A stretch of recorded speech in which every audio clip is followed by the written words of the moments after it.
raise back up.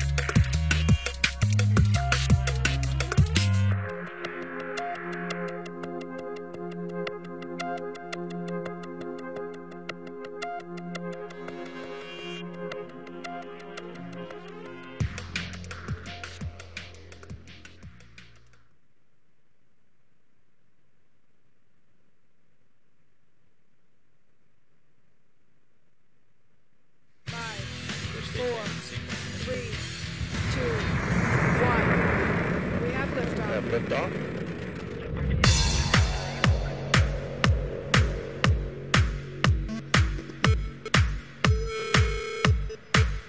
Good morning. You are looking at a live view of the Falcon 9 rocket with the Dragon spacecraft sitting on the SpaceX launch pad at Cape Canaveral Air Force Station in Florida. Hello, and thank you for joining us today. My name is Jessica Jensen. I am the manager of the Dynamic Environments Group here at SpaceX, and we are webcasting to you live from SpaceX's manufacturing floor here in Hawthorne, California. We're just a few miles east of the Los Angeles International Airport, and this is actually where all the magic happens. We design and build from scratch almost every piece of hardware on our Falcon 9 rockets, our Merlin engines, and our Dragon spacecraft right here in this factory. So we're webcasting you live from here. We have our crowd building right now, and it's very exciting. Today's mission is the third test flight of the Falcon 9 rocket and the second test flight for our fully operational Dragon spacecraft. This is an unmanned mission. We are carrying cargo to the International Space Station for NASA, but what we are the most excited about, what we've had the privilege of working with NASA on over the past few years, during this mission, we seek to be the first private company to ever visit the International Space Station. This is something that literally only a few nations have ever done, and it's going to be an extremely challenging mission, but we are up for it. Today's webcast is going to be roughly an hour in duration. First, we're going to cover what you can expect to see during liftoff and the ascent phase. Then we will review the details for the on-orbit part of the mission, which will last roughly 2.5 weeks. At that point in time, we're going to be getting close to T0. You may hear people in the crowd.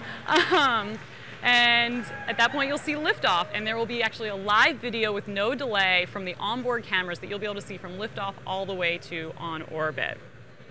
So if you watched our webcast back in December of 2010 from our last Falcon 9 Dragon launch, you'll remember my two co-hosts. First, we have John Innsbrucker. He is the product director for the Falcon 9 launch vehicle. John, tell us what that entails. Good morning, Jessica. Good morning. As product director, I help plan and integrate the development, production, and test of the Falcon 9 launch vehicle. Falcon 9 vehicle number 3 is currently on the launch pad at Cape Canaveral, getting ready to launch a Dragon to the International Space Station. Falcon 9 vehicle number 4, shown here in this picture, is also at Cape Canaveral. We're processing it for a launch a little later this summer, also with Dragon to the space station. And finally, Falcon 9 vehicle number 5 is being produced right behind us here at SpaceX. It'll be shipped to the Cape for launch at the end of this year, also carrying Dragon to the ISS. Great, thanks, John. And how long have you been at SpaceX, and what did you do beforehand? Well, Jessica, I've been here since October of 2006, over 5.5 years. Before that, I served in the U.S. Air Force, as the Titan II and Titan IV rocket program manager. There's a nice shot of me standing in front of the Titan IV rocket back in my Air Force days. I was also director of the Evolved Expendable Launch Vehicle program. All told, in the Air Force, I had almost 28 years of launch operations, acquisition, and space experience. Awesome. So in your 30 years of experience, is this just, another day on the job? It's definitely not just another day on the job. As you said, with over 30 years doing rocket launches, this is something special. This is the exciting part that we wait for. It's also where you get the instant job feedback on how well you've done. And here at SpaceX, we've been working towards this day for the last 1.5 years since our last Falcon 9 launch, and we're looking forward to bringing it to you in just over 30 minutes. Yes, we are. Thanks. And also with us, we have Kevin Brogan. He is a senior staff engineer in the propulsion group. And Kevin, if I remember correctly, you've been here for all of the SpaceX launches. Yes, indeed, Jessica. I am a long-time SpaceXer. I joined way back here in 2003, and I've worked on just about every propulsion system that we've developed. There is a vintage photo of me circa 2005 with the upper stage of our Falcon 1 rocket. I've also worked on the Draco thrusters, which are used by the Dragon vehicle to maneuver it once in space. And I've also done some work on the primary heat shield of Dragon, which, if all goes well, it'll use in about 2.5 weeks to re-enter Earth's atmosphere. So tell us a little bit about what you do here for us, Jessica. Sure. So I joined the company back in June of 2006, just after our first Falcon 1 launch. At that time, I was the only person in the group other than my boss. And what my group does now, we've grown quite significantly, is we ensure that every piece of hardware on Falcon 9, Dragon, our launch sites, our test sites can withstand the vibration that the engines induce. Actually, here's a picture of me working instrumentation back on our Falcon 1 Flight 2 launch out near Kwajalein. But one of the most important things my group does is we try to ensure that our payloads, our cargo, and eventually the crew, we're definitely working to have them have the quietest ride possible. Thanks, Jessica. So, and we're just 3 of over 1,800 people that have helped design, test, build, and fly the Falcon 9 vehicle and the Dragon spacecraft. And we're very happy to be supporting NASA's public and private partnership and to be a huge part of the American space program. Sure. So, in the coming days and weeks following today's launch, you can follow Dragon's progress towards the space station by checking out SpaceX.com. We will be posting lots of updates and actually be doing more live webcasts of key events. We will also be posting updates on Facebook and Twitter. And also, Elon will be posting his Twitter updates from the control room. So it'll be pretty exciting if you want to log on to that one. And lastly, if you check out our YouTube page, you can search for old videos of previous launches and really cool test firings in Texas. All right, let's go over to John to take a look at the vehicle at the launch pad and get our first launch update. Sure, Jessica. Today's launch, like any rocket launch, involves a lot of teams. At Cape Canaveral, the SpaceX team in the Launch Control Center is counting down the Falcon 9 right now. There are about 24 folks on console out at Cape Canaveral. Current status of the Falcon 9 launch vehicle: we started prop loading about 1 a.m. this morning Eastern Time, finished about an hour later. Currently, the RP-1 fuel is loaded on the first and second stages, and liquid oxygen is loaded on both stages. We're currently topping liquid oxygen on the stages to replenish it as it boils off up to liftoff. We've also got helium and nitrogen gas loaded on the vehicle. We've checked out the flight termination system, and also importantly, balloon data shows that we're good to go for the launch coming up in just over 33 minutes. In addition to Falcon 9 being operated out of the Cape, the Dragon spacecraft will be flown out of our Mission Control Center right next to us here in Hawthorne, California. There's a shot of Mission Control and all of the folks gathered to watch the launch in the background. Mission Control reports the Dragon spacecraft is configured. It's fairly quiet right now on the spacecraft. The next major activity will be switching to internal power at T-minus 8 minutes. SpaceX's Mission Control here in California is in contact with the Johnson Space Center in Houston, Texas. They're exchanging schedule information, technical status, data, verifying that both sides are ready for the flight of Dragon to the International Space Station. Finally, there is the range out at Cape Canaveral. The range is providing the infrastructure support for Falcon launch operations. Range is verifying that the safety hazard areas are clear. The cameras, radars, optics, flight termination systems are ready and go. Currently, the range support systems are go for launch. The range also provides the weather data. We heard just a little while ago before coming on the air the weather briefing at T-minus 1 hour. Currently, the weather rules are good. There is a 20% possibility of violating the rules due to some clouds, but all told, it looks pretty good for the weather. The Falcon 9's good, the team's ready to go, the Dragon spacecraft's ready, and it's looking good for launch in just over half an hour. Yes, we are definitely ready. Okay, so we've been soliciting questions from our Facebook and Twitter followers over the past week, and while we can't answer every question on the webcast today, we're going to try and at least get to a few. So the first one is Joey Comore from Facebook writes, do you support Obama's plan to hand private spaceflight over to the private sector and to let NASA explore the heavens? Well, obviously as a private space company, we definitely support the privatization of space, but SpaceX has actually been working in close collaboration with NASA over the past several years. I think a lot of people don't actually realize that. And this actually all started happening before the Obama administration even came into place. So the way we see it is that that space providers like ourselves will actually save NASA money, which frees them up to have more money to spend on interesting exploration projects and other things. So we think it's a win-win actually for SpaceX and for NASA. This is probably also a good time to mention that today's mission is actually a mission for NASA. This mission is part of a larger program that NASA initiated a while back to develop commercial space systems that transport cargo to and from the International Space Station safely, reliably, and cost-effectively. NASA is our customer, they are our partner, they are our mentor, they have helped us tremendously. SpaceX would not be where it is today without the help of NASA and the strides they've made in human spaceflight over the past 50 years. So we thank them, and we are very much looking forward to working with them in the future. And Joey, we thank you for your question. So, Kevin, why don't you tell us a little bit about now our instantaneous launch window today? Right. So today we have a nearly instantaneous launch window, and we're aiming to lift off very precisely at 4:55 and 18 seconds Eastern Standard Time, which is about 1:55 Pacific Time and 8:55 Universal Time Code. Any spacecraft that's traveling to the International Space Station typically has a very narrow launch window. This is because you're trying to launch just after the space station in its orbital plane passes over the launch site. This happens about once per day for any given launch site. Theoretically, we could have a longer window of up to 6 to 8 minutes to launch, but if we launch off of our nominal time, we'll have to use extra propellant from the Dragon vehicle to reach the station. And since we're not really sure we want to do that, we're going to try to save that propellant for some extra maneuvering operations that we have on orbit. So we're going to go with our near instantaneous window today.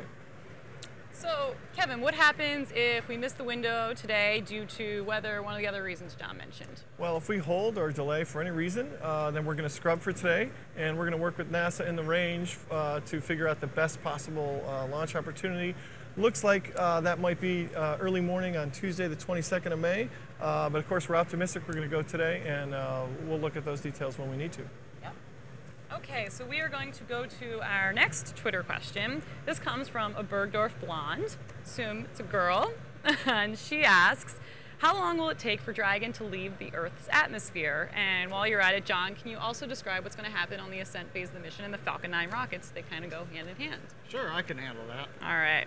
Well, to answer your question about where Dragon leaves the atmosphere, the definition of space is roughly about 100 kilometers or 60 miles up is when we get into the vacuum of space. In this case, we'll achieve that altitude a little more than 3 minutes into flight shortly after the first stage burns out. Now let's talk about the Falcon 9 launch sequence this morning. Like our previous launches, we're going to fly out of Cape Canaveral carrying a Dragon to low Earth orbit. The Falcon 9 is powered by 9 Merlin engines you see in this picture. The Merlin engines are designed, built here in our factory at Hawthorne, California. We take the engines out to our McGregor, Texas test site, test them, integrate them onto the first stage, test fire the first stage or the second stage, and then ship the stages to Cape Canaveral where they're processed for launch. Once ignited, the engines take about a second to get up to full power. The computers on the rocket check out the engines, then the rocket will command the launch mount to release the vehicle for flight. As we go through the atmosphere, the Falcon 9's engines will put out about 1 million pounds of thrust. Here's a view looking down from the camera on the second stage along the length of the 157-foot-long vehicle, or about 48 meters tall. You can see the launch pad receding below, although this morning's early launch, we probably won't see much once we fly out of the lights of the launch pad. About 70 seconds into flight, the Falcon 9 goes supersonic, flying faster than the speed of sound. This picture shows our Falcon 9 first launch, where we saw an amazing shock wave around the vehicle. We probably won't see that this morning, given the early morning launch. About 3 minutes after liftoff, we shut down the 9 main engines of the Falcon 9. We'll coast for a moment before stage separation, which is one of the most critical moments of the launch. At this point, we're about 90 kilometers or 56 miles in altitude, almost to the edge of space, and we're traveling over 10 times the speed of sound. We'll activate the stage separation system, which will then push the first stage away from the second stage. This exposes the upper stage Merlin engine nozzle. The Merlin engine operates in a vacuum. You won't be able to see much of a plume, it's nearly invisible. However, you will see the second stage large expansion nozzle itself glowing red hot as we burn into orbit. This is normal for the upper stage. We'll fire the upper stage engine for 6 minutes, and that gets us up to the magic number of 7,800 meters per second, or about 17,500 miles per hour, the speed that we need to achieve orbital velocity. Once we are in orbit, the second stage engine shuts down. Then, a few moments later, the Dragon spacecraft separates from the second stage and heads out on its own. Jessica, all told, it's going to be exciting, almost 10 minutes from liftoff to separation of the Dragon spacecraft. Yes, it is. So today's launch is going to take us northeast over the Atlantic Ocean. Falcon 9 and Dragon will be traveling over the viewable ranges of ground stations in Wallops, Virginia and Newfoundland, Canada. And what this means for us is we will be receiving live video from the vehicle from liftoff all the way to orbit. And depending on the coverage, we may even get lucky enough to see Dragon separating from the launch vehicle and deployment of the solar array panels in space. But we're gonna have to see how the coverage is. Then at that point, we'll be getting close to losing the video signal. That's gonna happen once we pass the Newfoundland ground station. Once the video signal is over, we will bring you back to Hawthorne to wrap up today's webcast. At that point in time, the mission control engineers will still be communicating with Dragon as they are for the entire mission. And we will then post the updates that we're hearing from them on SpaceX.com and through Facebook and Twitter so you can stay up to date of what's going on. Okay, so now we received a number of more questions. This one, Joel Anderson and Kathy Pullman asked via Facebook, are you going to try to recover the first stage of the rocket on this mission? And is this one of the reusable versions of the rocket? Kevin? Well, the short answer is, on this mission, no, we're not. On every one of our previous missions at SpaceX, we have tried to recover the first stage, and this has proven to be very difficult, but we are not giving up. If you've been following SpaceX at all, you'll know it's our unabashed goal to make spacefaring vehicles that are both rapidly and completely reusable. The designs for the fully reusable Falcon are underway, but we're not ready to integrate that technology for now. So in this particular mission, there is no parachute on the first stage, and the first stage will burn up in the atmosphere after the separation event. All right, great. So now we've heard a little bit about what's going to happen on the first part of the mission, but we get into the juicy details now to talk about the on-orbit operations, and Kevin and I are going to go a little bit into that. Right. This is a lot of great stuff. You know, we're breaking new ground with this mission today with a lot of this. Once Dragon is on orbit, SpaceX Mission Control here in Hawthorne is going to do an extensive set of checkouts. This is going to include things like batteries, solar power systems, communications and navigation, and the Draco maneuvering thrusters, and much, much more. This happens for about the first 2 orbits or so. At this point, about 2.5 hours in, we're also going to open the GNC bay door, which should be an exciting moment. That's going to expose LiDAR and our star trackers to space, and also the grapple point. After this, we settle in for about 1 full day of catching up to the International Space Station. When Dragon arrives in the vicinity of the station, it's going to begin a long series of very complex maneuvers that are there to validate Dragon's capability to dock with the station.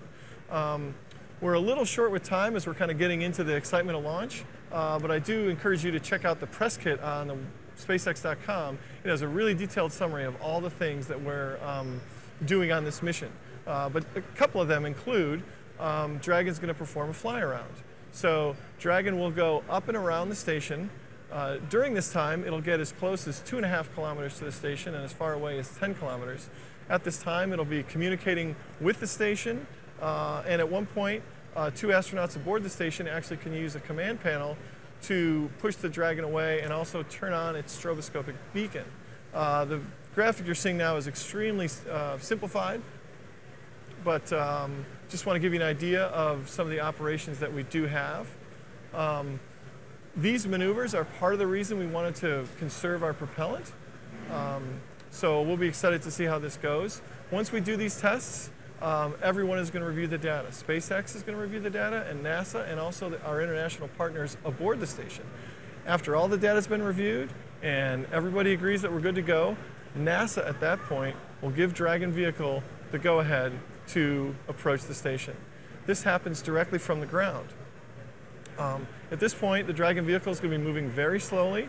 Also, the astronauts aboard the station have the ability to abort the vehicle and push it away from the station. As we approach the station, we're going to get within 10 meters or 30 feet, and we're just going to nuzzle up very close to the station and into a holding pattern. At that point, the Canadian robotic arm, Go Canada, is going to come in and grapple us. The Canadian robotic arm is going to be operated by U.S. astronaut Don Pettit with the support of European astronaut Andrei Kuipers. These two gentlemen are going to grapple the vehicle, move it into position, and berth it with the station. This process is very long. It takes between 5 and 8 hours. So it's a little bit slow moving, but it's very precise, and everything needs to go just perfectly. I think we even have a pic of the astronauts Don Pettit and Andrei Kuipers. Here they are at our Hawthorne facility when they came to train and practice grappling with the vehicle, and there they are aboard the International Space Station, where they are right now. So finally, once Dragon is in place, power is connected to it from the International Space Station, and at that point, operations are going to cease for that day. Yep. And that day, or the next day, will be hatch opening day. That is where the astronauts start off, obviously, on the space station side. They open the space station side of the hatch, then they're able to get into Dragon, open the Dragon side of the hatch, at which point they can climb in, as you can see in the picture, and grab the cargo out. This is definitely a high point in the mission, as the whole point is to deliver cargo to the space station. So, we have a couple pictures of, we have questions from Christopher Morehouse and John Vester, and Garrett Curley actually had another one. They all sort of asked relative to everybody's curious about what are we bringing, or what is NASA sending up to the space station, what are they sending back? One person even asked, is there any surprise cargo on board Dragon for the International Space Station, such as fresh fruit? I'm sure they wish they were getting fresh fruit, but unfortunately we are sending them food, but I don't think there's fresh fruit included. So what I know that they are taking up is 300 kilograms, almost 700 pounds of food, computer supplies and laptop batteries, and a whole bunch of student experiments, literally experiments from students all over the country, which was really great. Some of their projects range from studying the effects of microgravity on bacteria growth to how fast wine can ferment in space. There's some pictures showing of this cargo actually getting loaded onto Dragon in the SpaceX facility. Then, towards the end of Dragon's stay, the astronauts will load up over 600 kilograms or 1,300 pounds of cargo for the return to Earth. These things are going to include science experiment hardware, some metal alloy samples from microgravity processing experiments, and lastly, some really cool spacewalk hardware. I believe we're taking back some spacesuit gloves that previous astronauts used. Right, and it's worth noting that with the retirement of the U.S. Space Shuttle, the Dragon vehicle is now the only way to bring back significant bits of cargo from the space station. The Russian Soyuz can, of course, bring back 3 astronauts, but they can only carry a very small amount of personal effects. And all the other vehicles that visit the station, which include the Russian Progress, the Japanese HTV, and the European ATV, all of those vehicles burn up in the atmosphere. So in fact, they're generally filled with trash and then sent off to burn up. So since Dragon was designed from the very start to be able to carry both people and cargo, we have no problem loading it up with all kinds of good stuff that we want to bring back here to terrestrial Earth, and we're happy to do that for NASA and the international partners. Yes, for sure. And that brings us to the final part of the mission. This is when the astronauts then close up the Dragon side of the hatch, they go back onto the space station, close up their side, and they actually unberth Dragon using the Canadian robotic arm and send us on our way. We will separate the trunk off from us so that just the capsule itself will re-enter. What happens is Dragon's going to fire its Draco thrusters, and that's what starts it into the re-entry process. As Dragon re-enters the Earth's atmosphere, it is protected by the SpaceX-made high-performance Pika-X heat shield. This is what protects it as it slows down from 17,500 miles per hour on orbit to roughly Mach 1 or 750 miles per hour, at which point the parachutes will deploy. And then Dragon begins its nice, slow descent down into the Pacific Ocean, and it splashes down about 500 miles off the coast of California, where we will have a recovery crew there to pick it up and fish it out of the drink. As you can see from these great pictures from our mission back in December of 2010, what a great team of guys there to pick it up. You know, as hard as it is to get stuff into space, it's arguably harder to get it back. And we're excited to see this mission through its full fruition. Sure. All right, looks like we're doing good on time, so we can probably take a couple more questions. The first one is from Genero Gradeja, who asks, realistically, what are the odds for a successful dock to the ISS? We kind of want to know, are you worried, Kevin? Well, of course I'm worried. You know, engineers are supposed to be worried. That's our job. We try to predict everything that could happen and design the vehicle to account for that. You know, SpaceX does more testing than any other launcher out there, but this this is really only half the story. A lot of things have to work perfectly on this mission. It's a very complex mission, and we would like to reiterate that this is a test mission. Of course, that being said, while it is a test, we wouldn't be launching if we didn't think everything would work. True. All right. And how about over to John?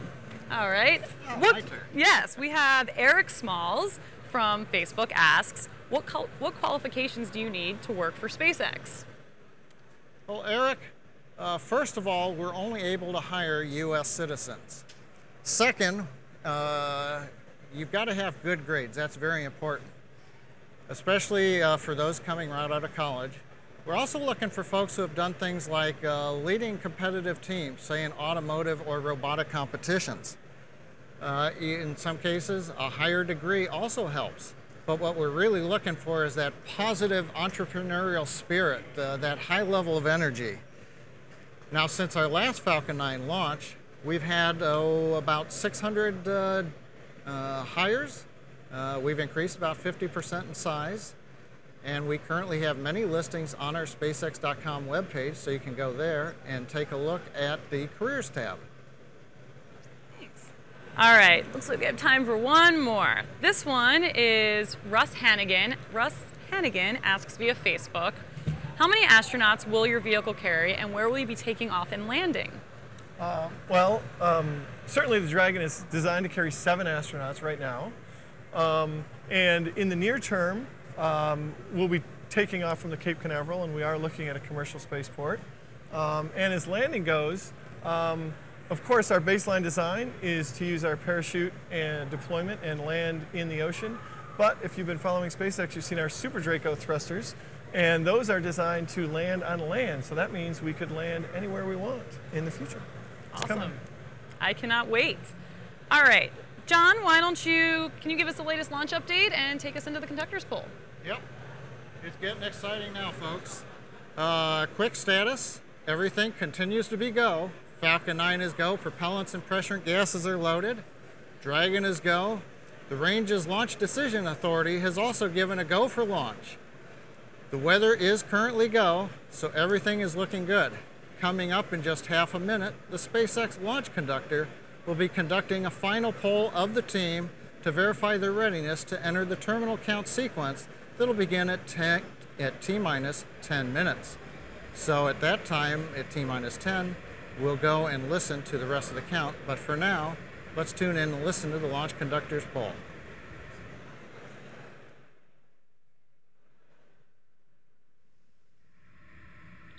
All stations verify ready for launch. All stations acknowledge. FTS.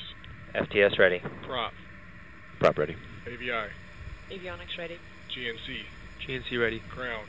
Ground is ready. VC. VC's go. GC. GC's go. DC. DC's go. RC. RC go. OSM. OSM. OSM go. ROC. Range is ready. CE. CE is ready. LD. LD is go. MD. MD's go. LD, verify go to initiate terminal count. You are clear to proceed into terminal count. All stations, step 8.17 is complete. We're on 9.1.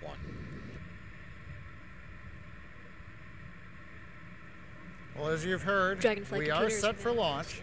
Right now, the launch conductor is giving final instructions to the crew prior to starting the T-minus 10 minute terminal countdown sequence.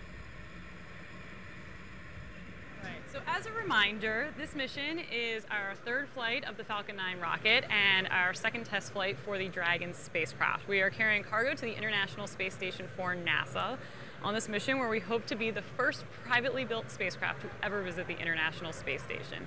Like I mentioned, this is an extremely challenging mission, but we've been lucky enough to have NASA support and guidance over the past few years, and we have tested everything possible. We're a little nervous, but we are even more excited. The excitement's building the building. It's really great to be here. Just a few little summaries here again. We have a nearly instantaneous launch window.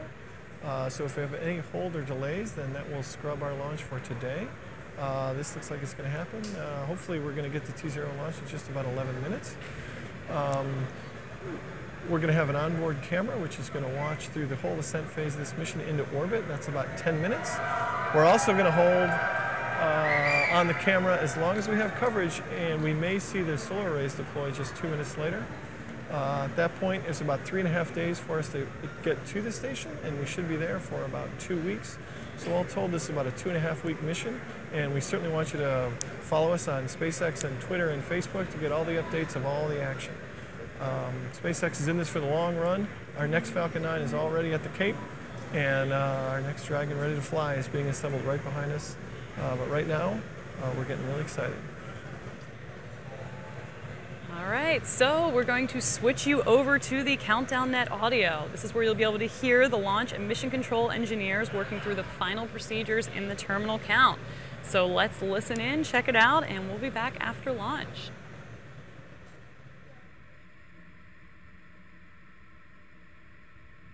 3, 2, 1, mark. Terminal count sequence started. PC announced the auto sequence has started. Dragon terminal count and F9 terminal count have both Data continued. triggers high. RCO confirm the clock is counting.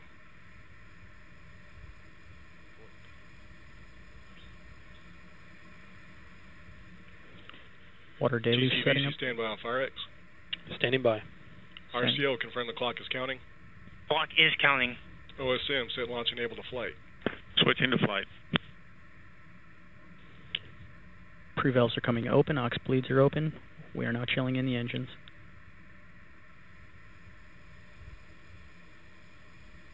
Prop confirms all pre-valves open.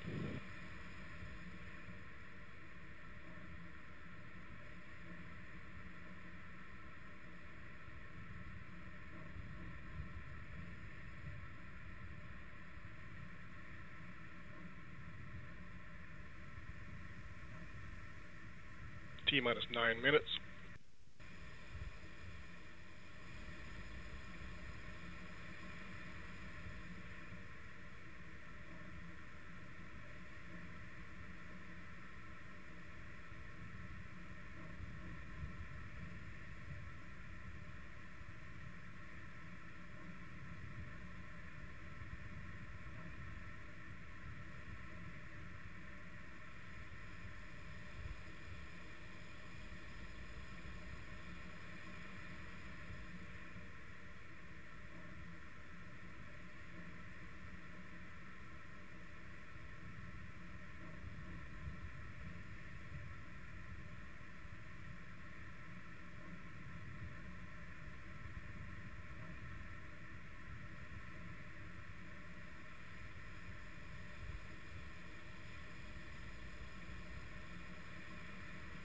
T-minus 8 minutes.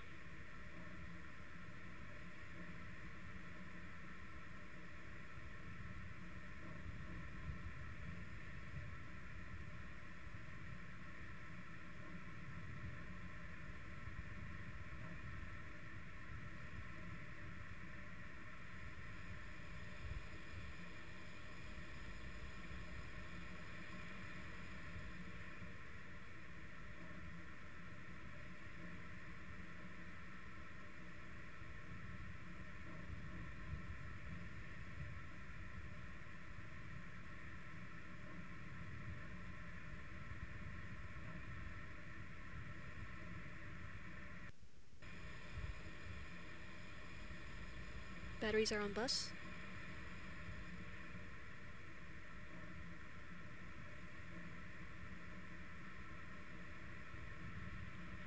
T-minus 7 minutes.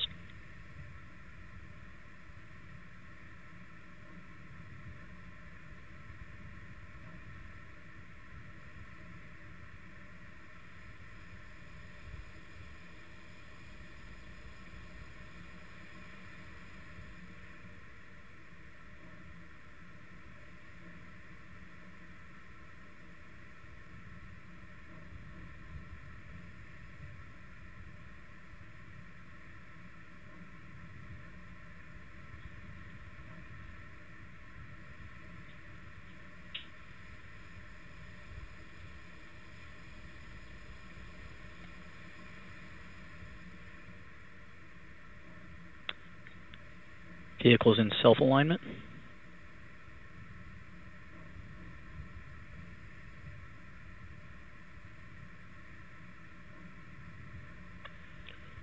T-minus 6 minutes.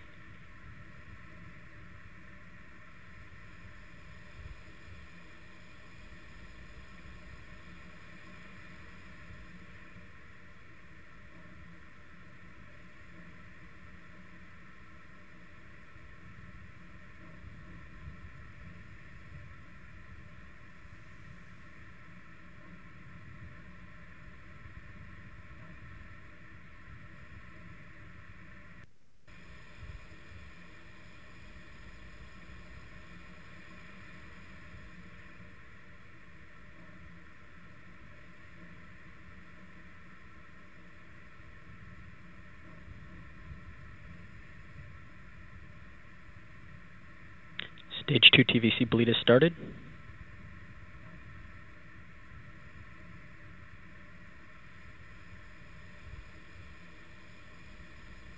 T-minus 5 minutes.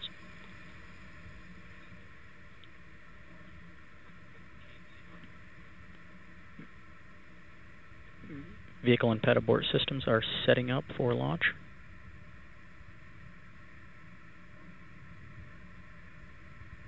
Stage 1 and Stage 2 are going on internal power.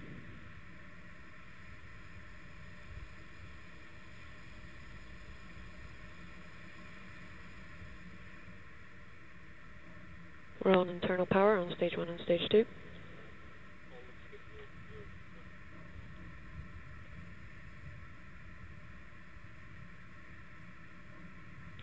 Vehicle release auto sequence is starting.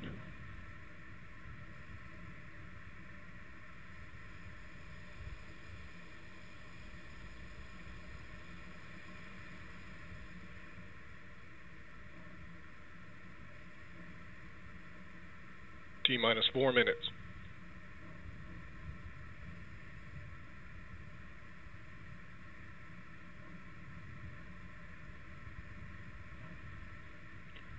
Ground TTEB system setting up.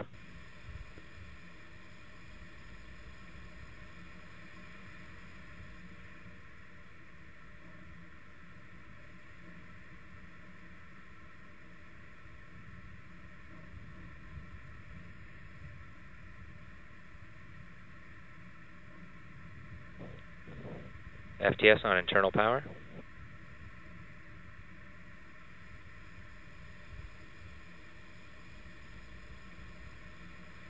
S2 TVC motion complete.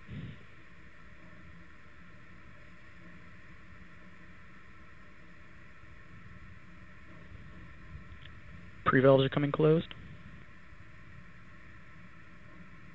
T-minus 3 minutes. LOX load is ending nominally. FTS, verify FTS is armed. FTS is armed.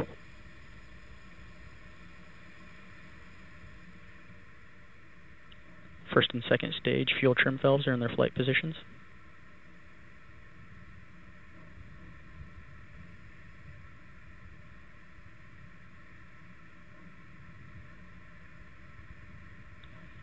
LD, verify go for launch.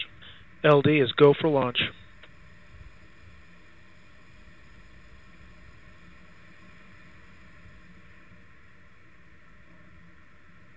Stage 2 heaters is ending nominally.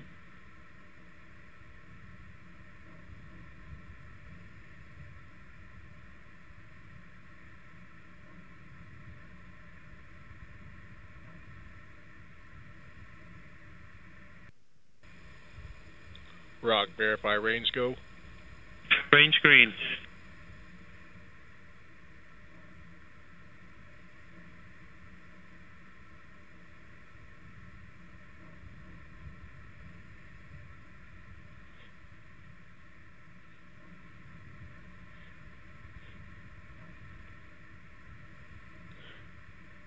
Pre-valves are coming open for one last engine chill. Helium load has ended nominally.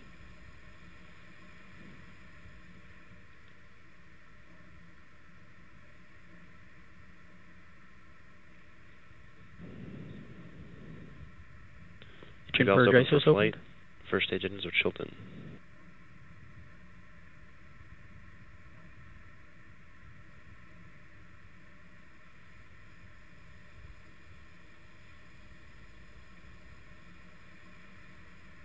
Vehicles in idle. T-minus 1 minute. Vehicles in startup.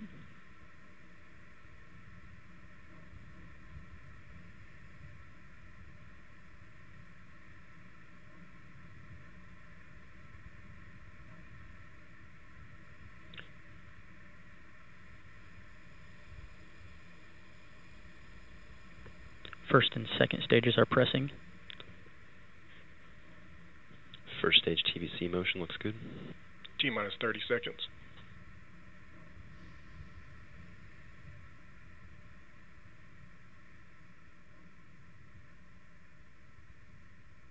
T-minus 20 seconds. Fire exit is open. T-minus 15. All propellant tanks at pressure. 10, 9, 8, 7, 6, 5, 4, 3, 2, 1, 0.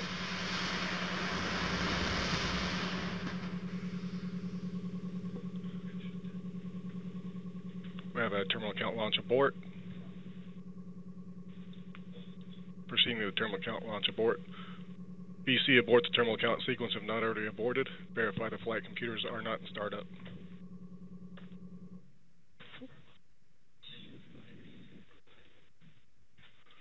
BC verify Vehicle is flight computers not in startup. Flight computers not in startup. GCV C reactivate FireX if fire present at the launch mount. Copy. OSM verify you're ready to safely FTS.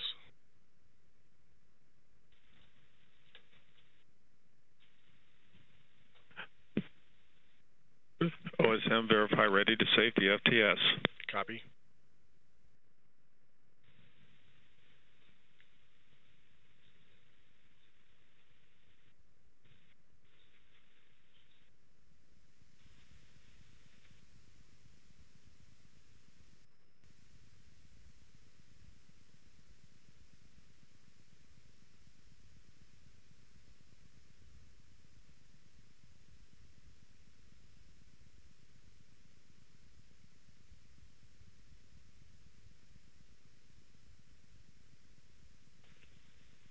BC verify all computers are in manual mode. It's verified. BC close the engine pre-valves and open the aux bleeds.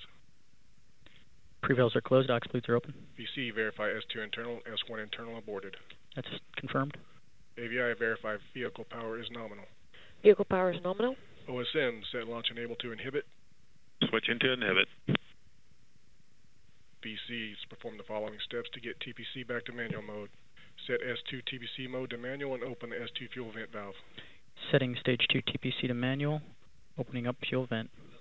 Prop, report when ready to vent the S2 LOX tank. Prop's ready. This is John Innsbrucker at the launch desk here in Hawthorne. As you can see, we have experienced a shutdown condition just after ignition. In these situations, you've heard the vehicle and ground systems are being placed into a safe mode. We have been through this before on Falcon 1 and Falcon 9. Vehicle is being safed. Launch team will be taking a look at the data. As I said, we've seen this implemented in our design before, so we'll listen in and come back to you shortly when we've got a little bit of information on what the abort was for.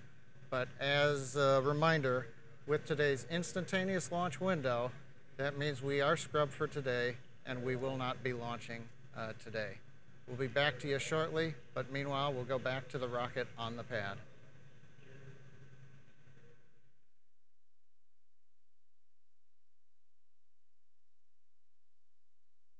Terminal count abort auto sequence and complete the following. That's in work. GS verify data hourly rollover is enabled. Confirmed. AVI determine the need to initiate battery charge sequences. We do not need to charge. BC, ticket not perform in step 59.20, battery charging not required. AVI instruct VC to cycle power on transmitters to keep the temperatures within launch limits. Copy. VC restart the LOX GSE chill auto sequence. Copy that, in work. LOX GSE chill is started.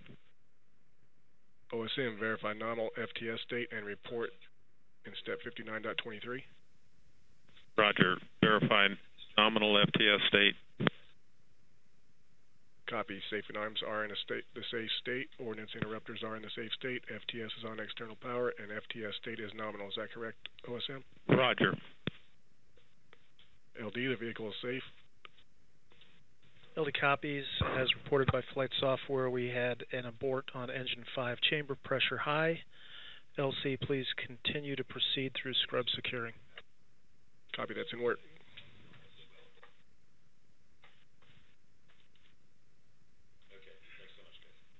Okay, proceeding to section 10.62. OSM, reestablish roadblocks at the BDA.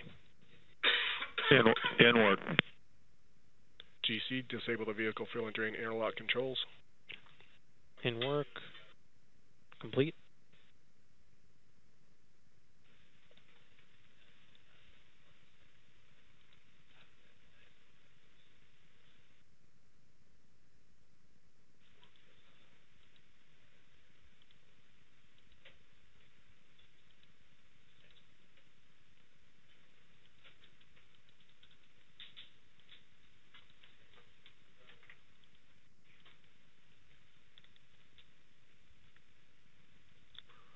GC, did you disable the vehicle fill and drain interlock controls? That's complete. GC, VC prop, we need to determine if scrub site safing auto sequence can be initiated. Prop, are you ready for a scrub site safing auto? Yeah, prop's ready for that. Ground and GC, are you ready? Ground is go. GC's ready. VC, are you ready? VC's ready. Okay, go ahead and start the scrub site safing auto sequence. Copy that. Starting scrub site safing. Scrub site safing is started. There's John Isberger again at the launch desk here in Hawthorne, California. We're listening in on the countdown net, waiting to hear some more detail. We'll bring it to you once we've sorted out some of the data. As a reminder, we did have an abort during the ignition sequence.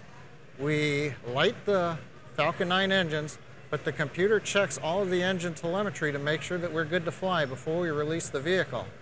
Obviously, we detected something was wrong in one of the limits that we compared the data against, so we aborted the launch. The vehicle is being safed right now by the crew at Cape Canaveral, and we will come back to you shortly when we have a little bit more data. As a reminder, we won't be trying to launch again this morning. We only had a 1-second window, and we've obviously missed that opportunity. But again, as a reminder, we have seen this before. Those who have been with us on Falcon 1 and Falcon 9, and the safety features of the Falcon 9 gave us a chance to check out the vehicle before we committed it to flight, and now we're safing the vehicle. We'll be back with you shortly.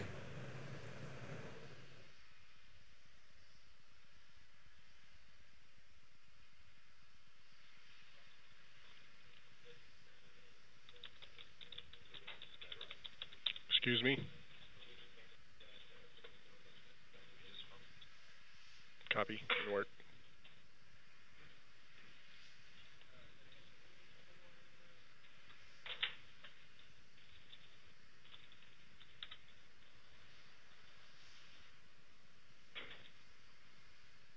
LC FTS, are you ready for FTS power off? FTS ready for FTS power off. LC, are you ready for FTS power off? Hold that. We're waiting for. We need to bring down the command train. Or I'm sorry, you're right.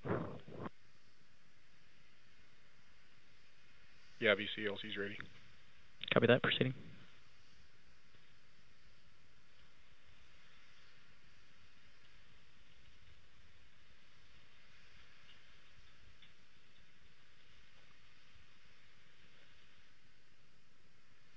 AVI RC, are you ready to turn off RF power?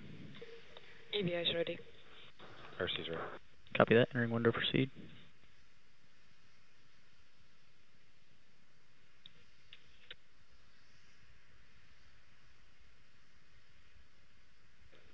Prop direct GC to cycle stage 1 fuel bleed FV64 as required.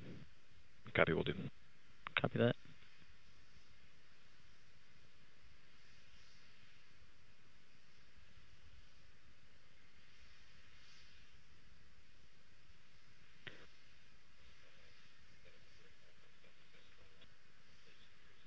LWO provides scrub turnaround and exposure weather forecast. Strong back is at approximately 88 degrees.